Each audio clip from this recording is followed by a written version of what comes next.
Welcome back to SoundFest 2024. Hey! Do you like Wes Craven? Oh, Do you yeah. like the fucking impact of that horror movie God?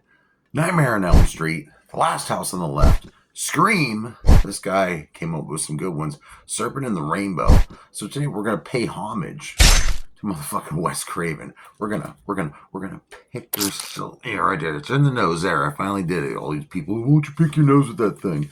There, you did it.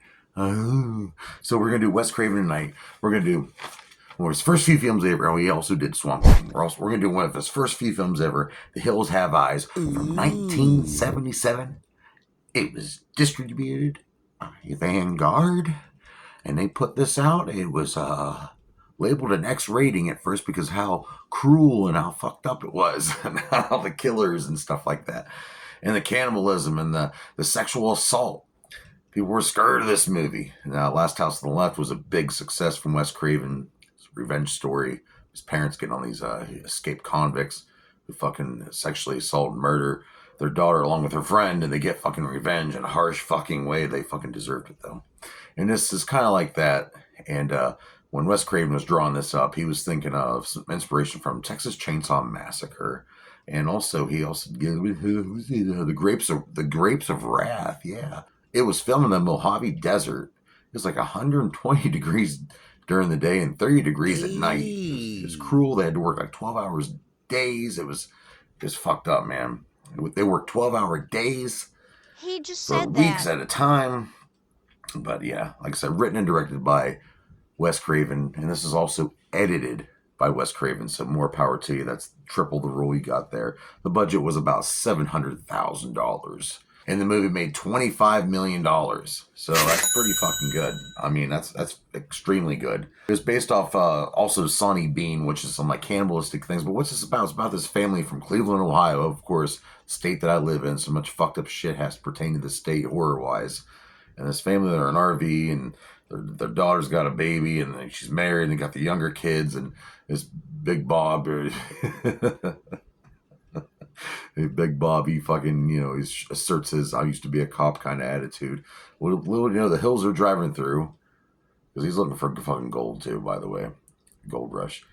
There's an inbred, cannibalistic, violent family living in the woods who likes to scope out and see the trucks coming through, like to raid them, take whatever they want from them, kill the people, eat them.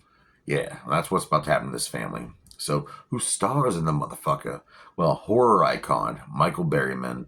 Fucking love this guy. He was in Devil's Rejects, and he was on an episode of X-Files, and this guy is just all around, was awesome to be around from what I heard. He plays the son Pluto, and who's the son of who? Jupiter. Jupiter, who's played by James Whitworth, and he has a whole family of fucked up people, including his wife, played by Cordy Clark, who's acknowledged as Mama.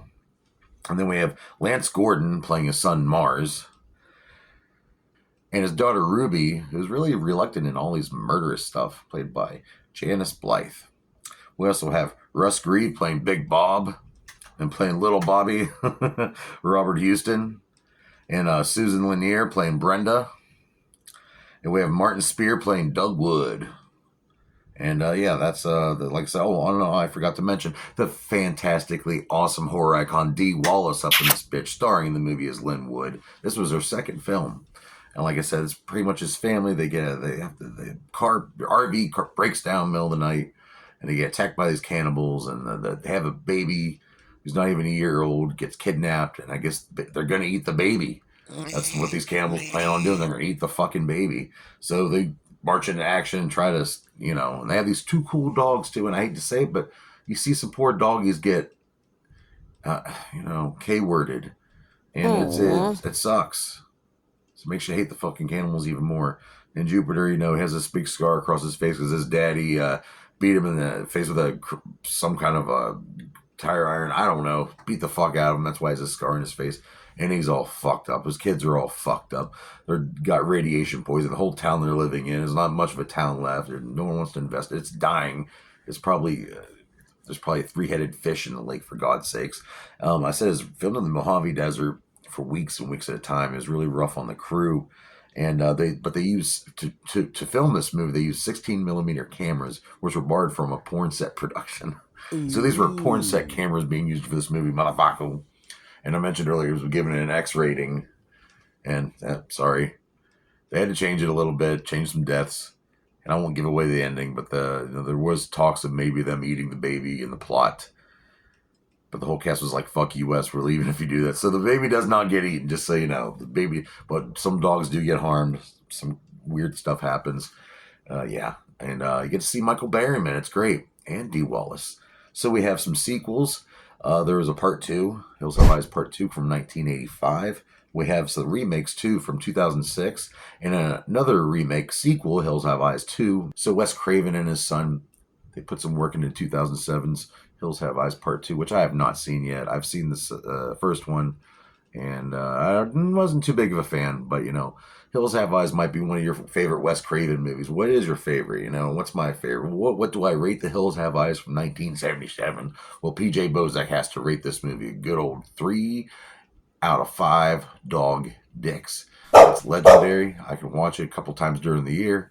Plus, it's one of Wes Craven's first fucking movies. It's got some goofy shit in it, though. It doesn't make any sense, and some not so great acting, but still, it's a classic. The Hills Have Eyes. Go watch it. It's free somewhere. I'm pretty sure you can watch it on YouTube for free. Don't flag me down for that YouTube for that. So here we go. Join me here tomorrow night for another episode of Soundfest 2024. But before we go to that, boils and ghouls, here's a quick clip from the classic Wes Craven, Hills Have Eyes. Here we go, Wes Craven, one of his best. Hills Have Eyes. Fuck you, Jupiter, you inbred fucker. And Pluto. And not the one from Disney. But these guys, it's so nice to see this guy get... Speaking of getting revenge, a dog got killed earlier. Yeah. Pisses me the fuck off. And he did some poor things to a woman, too. That's terrible as well. We're gonna get see some fucking, a little revenge.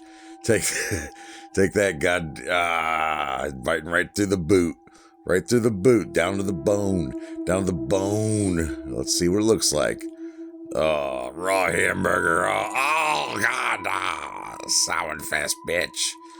Soundfest.